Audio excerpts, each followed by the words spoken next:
very proud and happy to have on who I think is one of the most credible and reputable inspectors out there, and I know a lot of folks will agree with me there, Mike Auger with Patriot Home Inspections. Now, Mike and I are going to be talking with you about this. Is this still the right house for me? And we're talking about after home inspections, guys. So, Mike, you see it all the time, and you go in and you do a wonderful job with inspections, and you're not there to scare anybody, but you're there to give them the truth. And a big question that we get as agents, and we give our people the best advice we can, and we take it from your report, is this still the right house for me? Well, exactly. By the time we get there, they've already done all the things to decide if they want to buy that house that go into buying a house, and neighborhood, and the location and all that other stuff, and is it the right size house and whatnot. So I don't really care about that.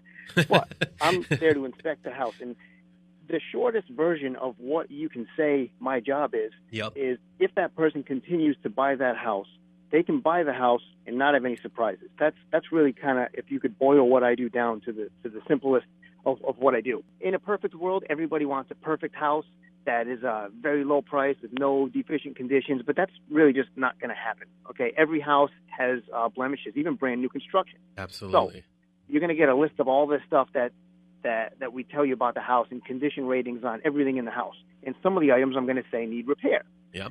So after the inspection report, sometimes a buyer, especially a first-timer, is going to get overwhelmed by a report that is, a few dozen pages long with pictures and everything else in there. And they start to second guess, hey, is this still the right house? Do we still want this house? So here's how I want to simplify it for my buyers out there. Break it down into three things. First off, can you still purchase the house? Like, will it appraise, and can you get a mortgage on the house? So Absolutely. If that can happen, check. You can still buy the house. Okay. Can you insure it?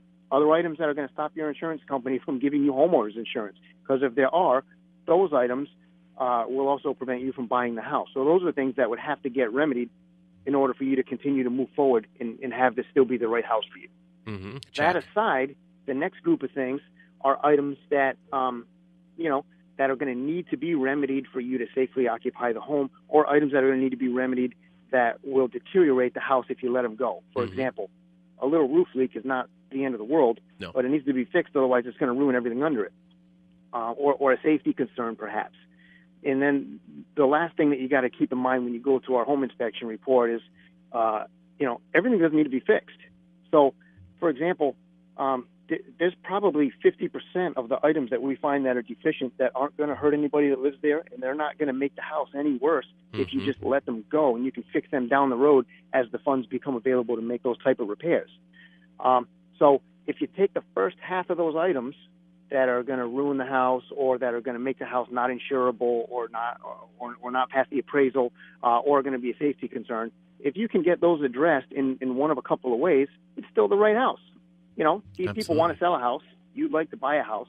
So there's room to possibly negotiate repairs. Mm-hmm. So maybe you can get some of the repairs negotiated and still buy the house.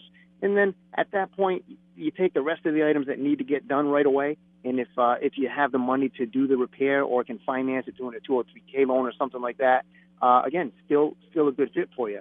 And if it gets to a point where you can't negotiate a repair that needs to happen, and you can't finance it, and you don't have the funds to do the repair in the appropriate amount of time, then, unfortunately, maybe it's not the right house.